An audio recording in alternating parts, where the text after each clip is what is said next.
Assalamualaikum students, welcome to Funds Academy with a new lecture, that is lecture number 7, gravitation Baba chapter number 6।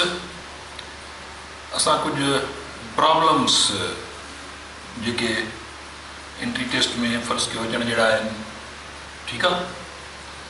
हाणे फर्ज़ कयो ही हिकिड़ो यानी कानून मुताबिक़ if directly proportional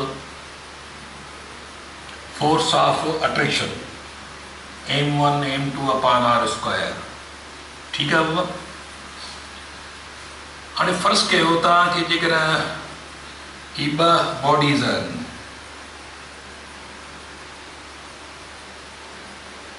m1 ही m2 आहे बाबा, ही 2 किलोग्राम जी आहे, फर्ज़ कयो हीअ 2 किलोग्राम जी आहे, ओके। विच में डिस्टेंस बिटवीन देयर सेंटर्स वो 2 मीटर आहे फॉर एग्जाम्पल। त हिते जेको force for example in arrangement मुताबिक़ 2 × 2 अपॉन 2 स्क्वायर, तो फोर्स जेको आहे सो 4 upon 4 is equal to 1 newton, ठीकु आहे। त इनिशियल कंडीशन ते बाबा 2 किलोग्राम आहे, 2 किलोग्राम बॉडी आहे, जेकर ॿिन्ही जे दरमियान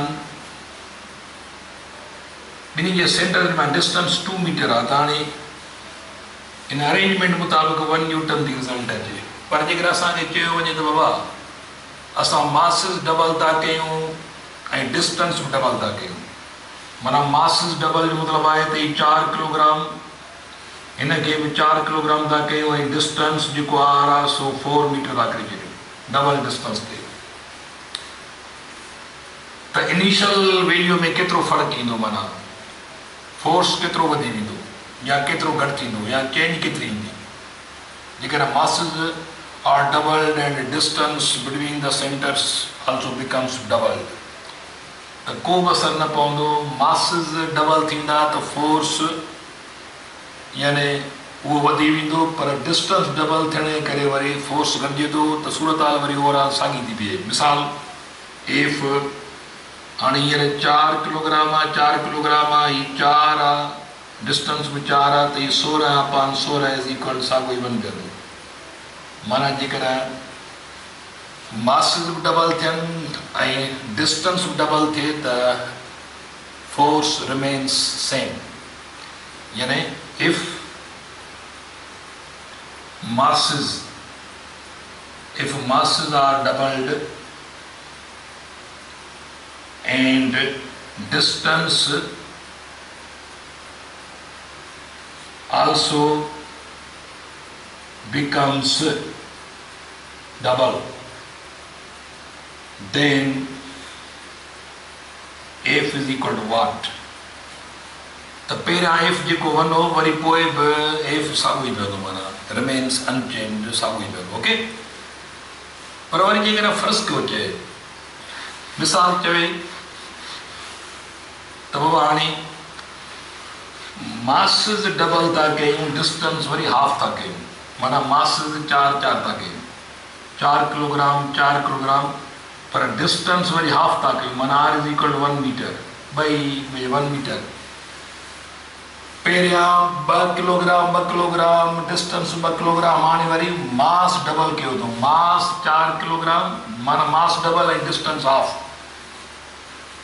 त पोइ पहिरियां केतिरो वैल्यू, पहिरियां वैल्यू 1 न्यूटन, हाणे वरी दैट इज इक्वल टू बाबा 4 × 4 upon 1 square is equal to 16, माना ही जवाबु थींदो। माना यानी जेकॾहिं तव्हां इनिशियल वैल्यू जे मुक़ाबले में मासिस ॿिन्ही जा डबल कयो ऐं डिस्टेंस हाफ कंदो त फोर्स वरी 16 दफ़ा वधी वेंदो।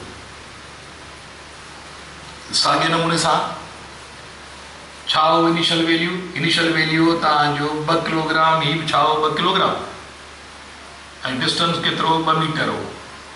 पर वरी जेकर चवे त असां मासिस हाफ था कयूं ऐं डिस्टेंस डबल था कयूं, मासिस हाफ माना 1 किलोग्राम था कयूं, ही बि 1 किलोग्राम था कयूं ऐं डिस्टेंस 2 मां 4 था कयूं, माना मास हाफ करे वरी ॿई हिक ॿिए खां परे था कयूं, त हाणे फोर्स वरी 16 दफ़ा घटिजी वेंदो। तो F इज इक्वल टू हाणे मास 1 किलोग्राम, ॿिए जो मास 1 किलोग्राम आहे, डिस्टेंस 4 16 थियो, 1/4 जो 16 माना फोर्स जेको आहे 1/16 माना 16 टाइम्स वरी फोर्स रिड्यूस थो थिए। त अहिड़े क़िस्म जो अरेंजमेंट्स इहे थोरी प्रैक्टिस करे छॾिजो, इहे लाज़मी आहिनि। ओके, त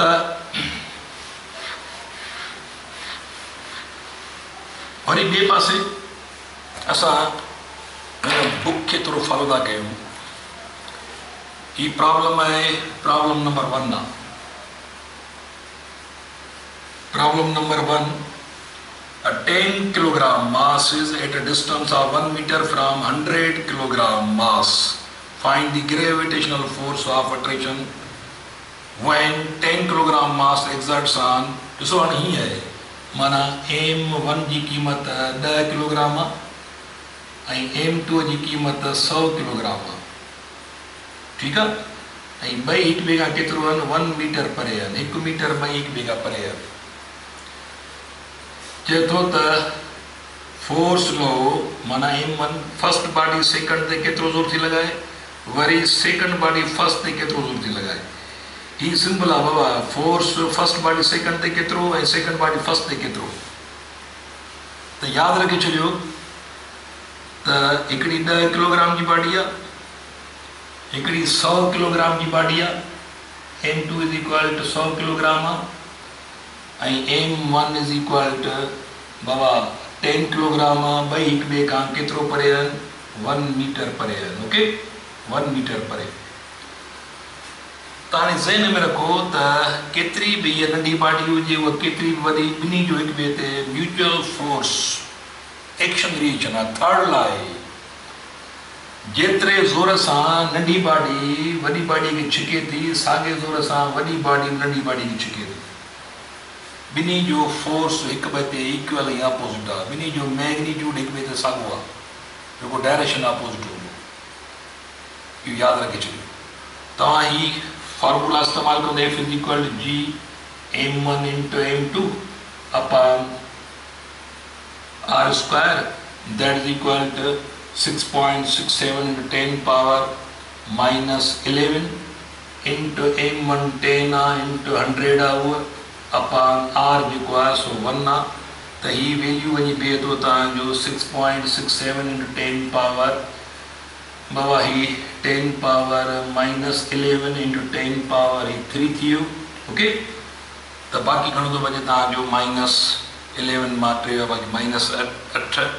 त इहो तव्हांजो हिन में यानी फोर्स जेको आहे यानी फर्स्ट बॉडीअ जो सेकंड बॉडीअ ते फोर्स, वरी सेकंड बॉडी जो फर्स्ट बॉडी ते साॻियो ई फॉर्मूला अप्लाई कबो, साॻियो ई वैल्यू हूंदो। त तव्हांजी बुक में लिखियलु अथव यानी जवाबु जेको आहे ॿिन्ही जो हिक ॿिए ते जेको फोर्स आहे फर्स्ट जो सेकंड ते ऐं सेकंड जो फर्स्ट ते साॻियो ई थींदो।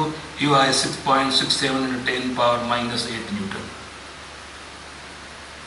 Both will exert same force, ॿिन्ही जो हिक ॿिए ते साॻियो फोर्स हूंदो। मिसाल हिकिड़ो एंट्री टेस्ट में हिकिड़ो सुवालु आयो, मिसाल ही सुवालु आयो त बाबा हिकु कार आहे, इन कार सां हिकु हनी बी माना इहा हाउस यानी हाउस फ्लाई घरू मख अची थी टकराइजे कार सां। जो सुवालु आहे एंट्री टेस्ट में त हिकु कार सां हाउस फ्लाई टकराइजे थी। हाणे ॿुधायो त कार जो ज़ोर हाउस फ्लाई ते वधीक हो या यानी मख जो ज़ोर कार ते वधीक हो या कार जो ॿिन्ही जो हिक ॿिए ते एक्शन रिएक्शन हो, ॿिन्ही हिक ॿिए ते साॻियो ज़ोर लॻाए। त इन में कंहिं क़िस्म जी यानी परेशानी न थियणु खपे। ही बाल आहे, जेतिरो ज़मीन बाल खे हेठि छिके थी ओतिरो बाल बि ज़मीन खे मथे थो छिके। पर हाणे हिते इनर्शा इन्वॉल्वमेंट आहे त कहिड़ी शइ काॾे वेंदी। हीअ नंढी बॉडी आहे, हिन वटि इनर्शा घटि आहे, हिन वटि इनर्शा वधीक आहे, पर ज़ोर ॿिन्ही ते हिकु जेतिरो आहे।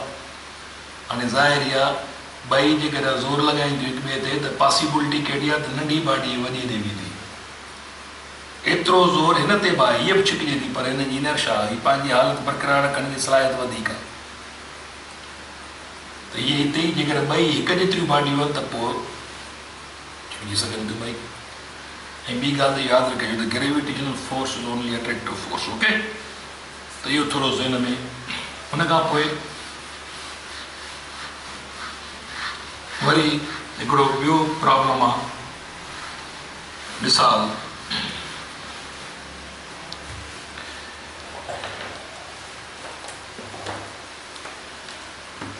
next problem, compute the gravitational acceleration at a surface of planet Jupiter which has diameter. And Jupiter जेको आहे, ही प्रॉब्लम नंबर आहे 2. बाबा डायमीटर जुपिटर जो, यानी which has diameter, Jupiter जो diameter 11 times diameter of Earth जे आहे. Jupiter जो diameter केतिरो आहे? 11 दफ़ा Earth compared of Earth, and mass equal to 300 times mass of Jupiter, 318 times mass of Earth जी आहे. ठीक है, तो उते चए थो जी जो वैल्यू लहो जुपिटर ते, जुपिटर ते जी जो वैल्यू केतिरो आहे. त हाणे हिकिड़ी सिंपल अरेंजमेंट आहे. हाणे ॾिसो, जेकर जुपिटर जो डायमीटर, ही डायमीटर आहे जेको 11 दफ़ा ज़मीन खां वॾो आहे, ही फर्स्ट कयो जुपिटर आहे. ओके, जेकर हिन जो डायमीटर 11 दफ़ा वॾो आहे त पोइ रेडियस बि 11 दफ़ा ई वॾो हूंदो. सिंस जेकर जुपिटर जो डायमीटर बाबा 11 दफ़ा डायमीटर ऑफ अर्थ जी आहे, त पोइ असां लिखी सघूं था त जुपिटर जो जेको यानी radius of Jupiter also equal to 11 times radius of earth जी. जेकर डायमीटर 11 दफ़ा वॾो आहे त लाज़मी आहे रेडियस बि 11 दफ़ा वॾो हूंदो. त हाणे सॉल्यूशन हिन जो कीअं तव्हां कंदो, सिंस जी जो वैल्यू असांखे ख़बर आहे इक्वल टू GME/RE². ही पोइ हिते असां हिकिड़ो वैल्यू कढी आहे, इहो फॉर्मूलो इस्तेमालु थींदो. त हीअ आहे जी जो वैल्यू बाबा, नॉर्मल जी जो वैल्यू आहे जेको अर्थ जी जी जो वैल्यू आहे. देयरफॉर जी जो वैल्यू जुपिटर ते इज इक्वल टू, ही त यूनिवर्सल कांस्टेंट आहे, मास ऑफ जुपिटर इस्तेमालु कंदासीं ऐं रेडियस ऑफ जुपिटर इस्तेमालु थींदो. त जी जो वैल्यू जुपिटर ते is equal to G mass of Jupiter केतिरो आहे, इहो आहे 318 दफ़ा मास ऑफ अर्थ जी. ठीक है, upon radius of Jupiter 11 times radius of earth जी. जुपिटर ते जी जो वैल्यू इज इक्वल टू तव्हां बाबा 318 अपॉन 11 जो स्क्वायर कयो 121, बाक़ी value G mass of earth upon radius of earth square के लग छॾियो. ॾिसो त इहो नॉर्मल जी जो वैल्यू आहे. त मां हिते जुपिटर ते जी जो वैल्यू इज इक्वल टू बाबा 318 खे डिवाइड कयो 121 सां, त हिन जो जेको आंसर वञी पवंदो इहो थो वञी बीहे 2.63, 2.63 यानी 2.63 into GME/RE², radius of earth square. So he normal G जो वैल्यू आहे. Therefore Jupiter ते G जो वैल्यू इज इक्वल टू 2.63 यानी G अपॉन, छाकाणि जो G जो वैल्यू आहे. ओके, यानी 2.63 टाइम्स दैट ऑफ अर्थ. अर्थ ते जेका जी जो वैल्यू आहे उन खां एतिरा दफ़ा वधीक आहे. जेकर न्यूमेरिकली वैल्यू कढंदो त इहो value is equal to 2.63 into 9.8 कढंदो. त acceleration due to gravitational acceleration, Jupiter ते gravitational acceleration 25.75 metre per second वञी वेंदी. त ज़मीन ते हिकिड़ी शइ तव्हां किरायो था त हर 1 सेकंड में हुनजी रफ़्तार केतिरी वधंदी थी वञे, 9.8. पर जुपिटर ते किराए बि त उन शइ जी एक्सेलरेशन हर 1 सेकंड में रफ़्तार केतिरी वधंदी वेंदी, 25.75 metre per second square. 25.75 metre per second square याद रखे छो। हाणे ॾिसो जेकर हिकु थोड़ी ॿी अरेंजमेंट बि तव्हांजे ज़हन में हुजे त जेकर असां वटि हिकिड़ो बॉडी आहे जेका 2 किलोग्राम जी बॉडी आहे, 2 किलोग्राम जी बॉडी आहे, चए थो हिन जी वेट जूपिटर ते केतिरी थींदी मिसाल, तो पोइ यादि रखे छॾियो त W = m। हाणे G जो वैल्यू कहिड़ो इस्तेमालु कबो, ज़मीन ते वेट ॾिसणी आहे, माना ज़मीन जी पुल ॾिसणी आहे त ज़मीन वारी एक्सेलरेशन जो वैल्यू, जेकर जूपिटर ते वेट ॾिसणी आहे त पोइ जूपिटर ते जेका एक्सेलरेशन हूंदी उहा इस्तेमालु थींदी। त वेट जेका जूपिटर ते वञी बीहंदी, माना बॉडीअ जी वेट जूपिटर ते = मास 2 किलोग्राम इंटू जूपिटर ते एक्सेलरेशन उहा आहे 25.75। त वेट जूपिटर ते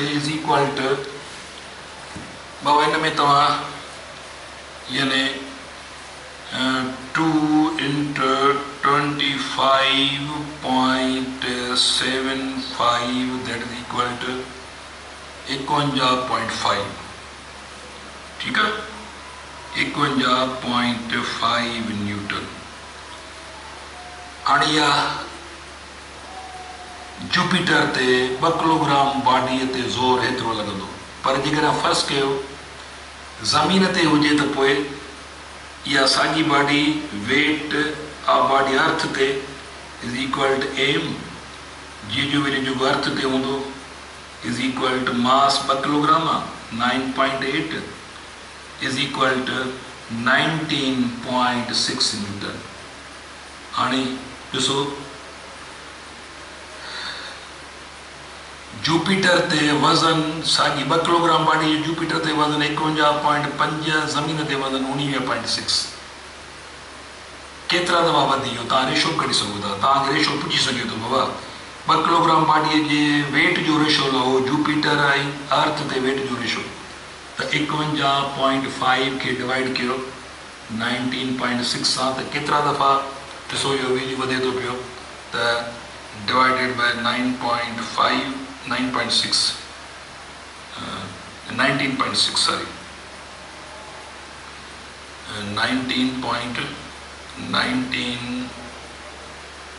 sorry 51.5 divided by 19.6 that is equal to 2.62। माना 2.62 माना हिसाब ही 2.62 माना यानी ॾिसो जी जो वैल्यू हेतिरा दफ़ा वधी वियो आहे 2.62 टाइम्स, त वेट बि एतिरा ई दफ़ा, माना तव्हांजो वज़न 2.62 टाइम्स या 2.63 टाइम्स वधी वेंदो। जेकर तव्हां जूपिटर ते वेंदो तव्हांजो वज़न ज़मीन जे मुक़ाबले में केतिरा दफ़ा वधी वेंदो, एतिरा दफ़ा 2.62 टाइम्स।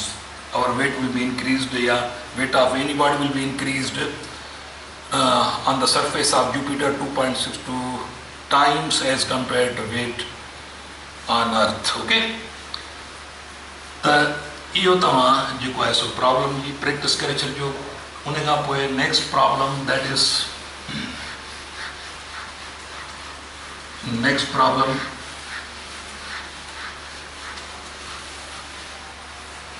that is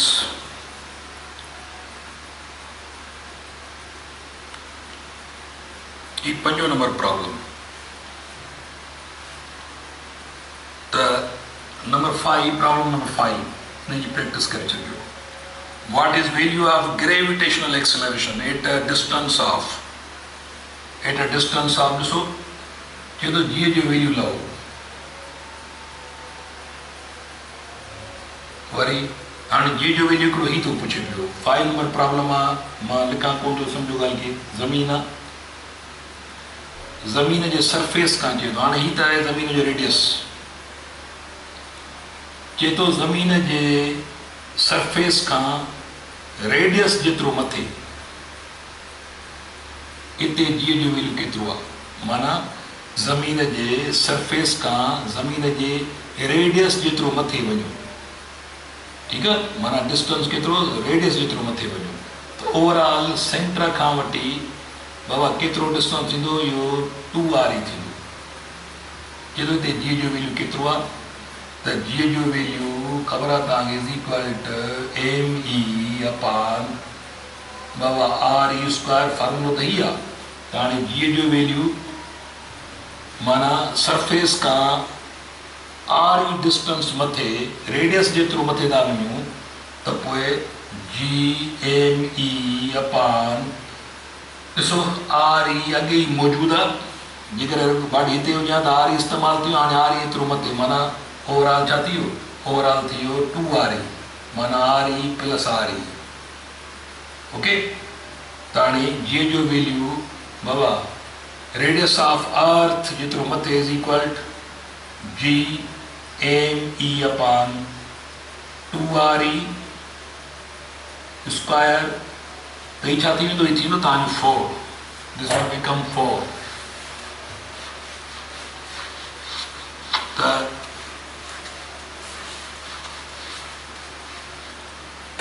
G जो वैल्यू RE डिस्टेंस मथे इज इक्वल ही 1/4 थींदो ई स्क्वायर ऑफ करीब बाकी तव्हांजो GME upon RE square bar कढी छॾियो हाणे नॉर्मल जी जो वैल्यू आहे माना मथे जेको जी जो वैल्यू हूंदो उहो 4 दफ़ा घटिजी वेंदो नॉर्मल जी खां नॉर्मल जी जो वैल्यू आहे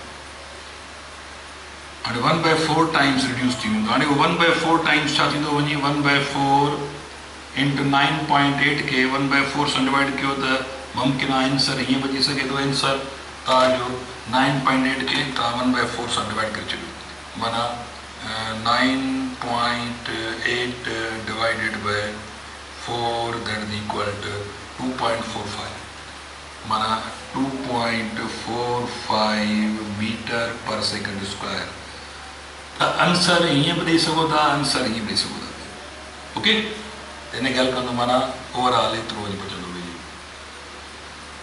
पर हाणे वरी चए थो त जेकॾहिं वरी ॿिए साॻी प्रॉब्लम जो ॿियो पोर्शन आहे हुन में चए थो जेकर 2re डिस्टेंस मथे वञूं 2re त अॻी सरफेस ते re आहे त हाणे हिते टोटल 3re सेंटर खां माना यानी re माना टोटल थी वञे 3re त पोइ हिते छा लिखंदो असां लिखंदासीं हिते 3re सिंपल ॻाल्हि आहे त r3 जो स्क्वायर कंदो 9 थी वेंदो त पोइ g जो वैल्यू यानी g जो वैल्यू डिस्टेंस केतिरो आहे twice re radius of earth radius of जो डबल माना सरफेस खां डबल रेडियस जेतिरो मथे वञे त हुते g जो वैल्यू अवा GME अपॉन टोटल थींदो वञे 3re ओके तो दैट इज इक्वल टू 1/9 थियो वञी बाक़ी वैल्यू तव्हां अलॻि करे छॾियो अपॉन re स्क्वायर ही तव्हांजो नॉर्मल जी जो वैल्यू आहे that is equal to 1/9 times माना एक्चुअल जेको नॉर्मल वैल्यू आहे उहो 9 दफ़ा घटिजी वेंदी 1/9 टाइम्स ओके त यानी जी जो वैल्यू 9 टाइम्स जेकर थ्राइस चवे 3 दफ़ा रेडियस ऑफ अर्थ तो पोइ 16 दफ़ा घटिजी वेंदो लाज़मी आहे पोइ 4 ईंदो चेंज जो पोइ हिन समय ते 4 थी वेंदा हीअं 16 टाइम्स जेकर तव्हांखे 4 टाइम्स मथे चए त पंजो वरी पोइ वरी 25 दफ़ा घटिजी वेंदो जी जो वैल्यू ईअं ई जेको आहे सो इनखे तव्हां इन एंगल में ॾिसिजो ओके ऐं उन खां पोइ हिकिड़ो प्रॉब्लम आहे जंहिंखे तव्हां अॻिते वधाईंदा किसे खे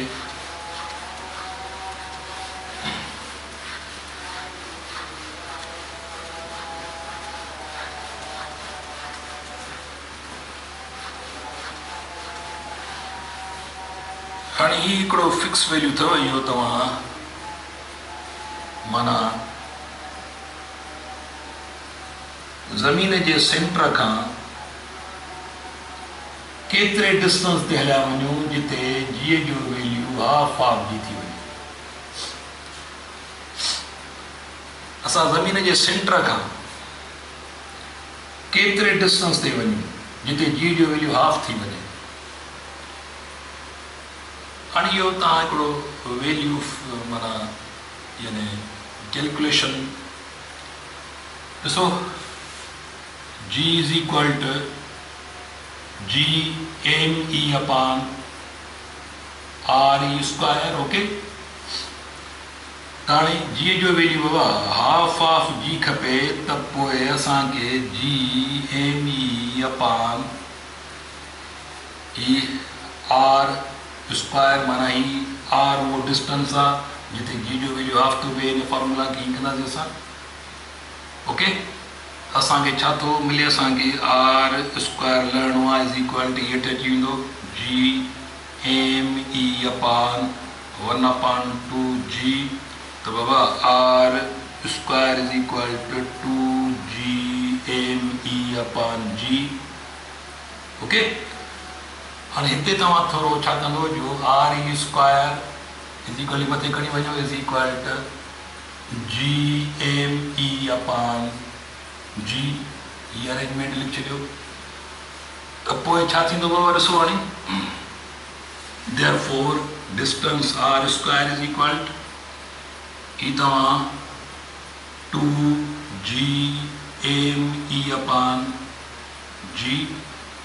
ॾिसो ये इक्वेशन इस्तेमालु कयो हिते, ही कंडीशन बराबरि आहे हिन जे, त पोइ छा जे बराबरि आहे आर ई स्क्वायर जे बराबरि आहे, त R square is equal to 2 ही आर ई स्क्वायर। ठीकु आहे, छाकाणि जो ही GME upon G is equal to ही रेडियस ऑफ आर्क स्क्वायर जे बराबरि आहे। इहो असां हिन में पुटता कयूं, R is equal to under root twice R E square radius of distance is equal to under root 2 into R E, ॿार इन स्क्वायर ख़तम थी वेंदो, त R is equal to 1.414 times radius of earth. त रेडियस ऑफ अर्थ केतिरा दफ़ा वधीक आहे, 1.14 टाइम्स रेडियस ऑफ अर्थ, एतिरो डिस्टेंस सेंटर खां एतिरो परे वेंदासीं, माना केतिरो 1.414 टाइम्स रेडियस ऑफ अर्थ जेतिरो डिस्टेंस जिते जी जो बि हाफ हूंदो आहे।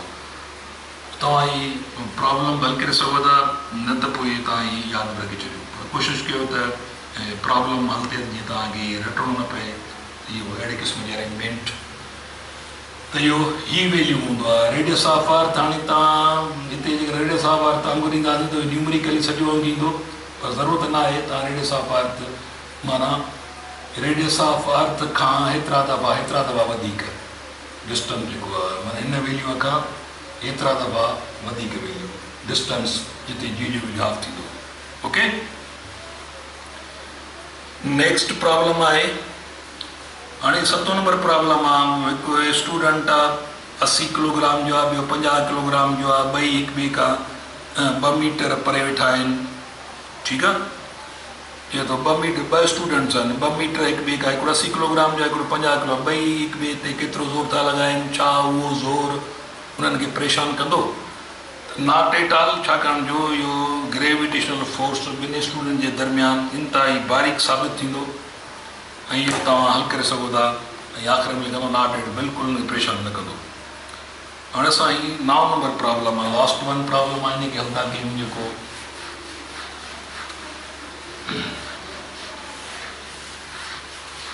इहो तव्हांजो बाबा एलिवेटर ते हिकिड़ो प्रॉब्लम आहे, a woman with mass of 45 kilogram, हिकु औरत आहे जंहिंजो मास 45 किलोग्राम आहे, is standing on scale in elevator. Elevator में वेंग मशीन आहे, हुन ते बीठी आहे। द एलिवेटर एक्सलरेट्स अपवर्ड, मथे थो एलिवेटर वञे, केतिरी एक्सलरेशन सां, 1.2 मीटर पर सेकेंड स्क्वायर सां एलिवेटर मथे थो वञे। What is woman's weight as measured by her, हाणे उहा औरत पंहिंजी अपरेंट वेट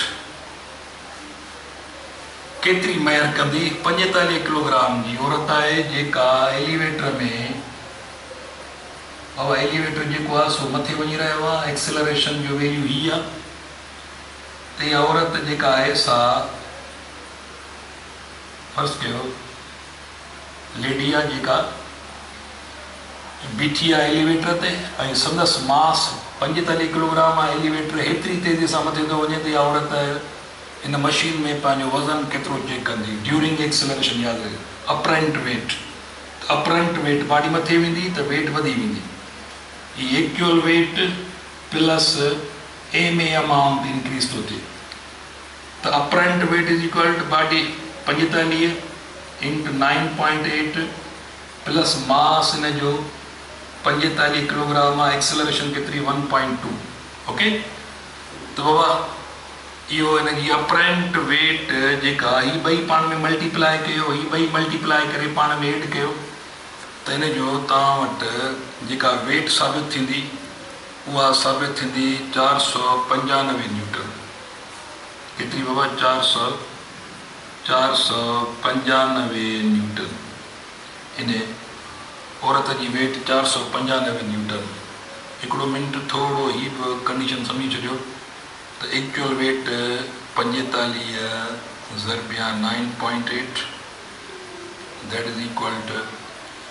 हाणे हीअ आहे अंग थींदो वञे। हिकिड़ो मिनट थोरो इहो ॻाल्हि सम्झ में अचे तव्हांखे त अपरेंट वेट हाणे एक्चुअल वेट आहे 441 न्यूटन। ठीकु आहे। हाणे हीउ इज़ाफ़ो थो थिए इहो 45 इंटू 1.2।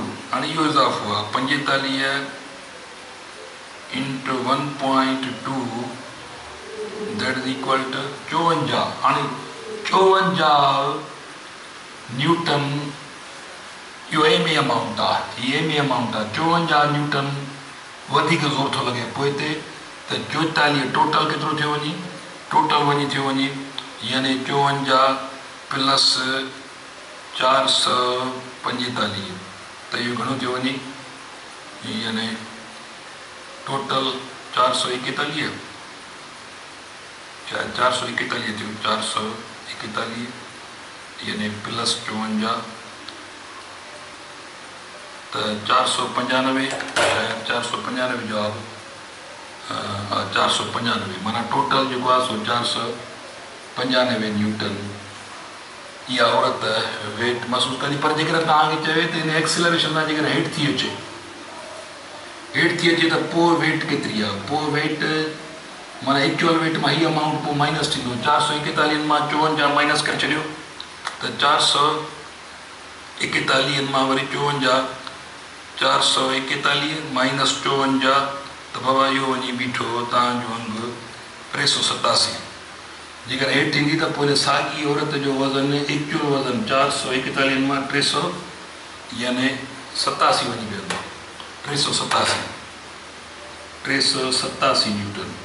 ओके जेकर इहा हेठि थी अचे त पोइ इहा अमाउंट माइनस थींदो माना पोइ इहा अमाउंट माइनस थींदो जेकर हेठि थी अचे त अहिड़े नमूने सां इहे तव्हां जेके आहिनि से चेंजिस इन्हनि ते प्रैक्टिस करे छॾिजो त हीउ तव्हांजो चैप्टर जेको असां वाइंड अप था कयूं वरी नए चैप्टर सां पाण करे हूंदासीं तेसिताईं पंहिंजो ख़्यालु कजो। अल्लाह हाफ़िज़।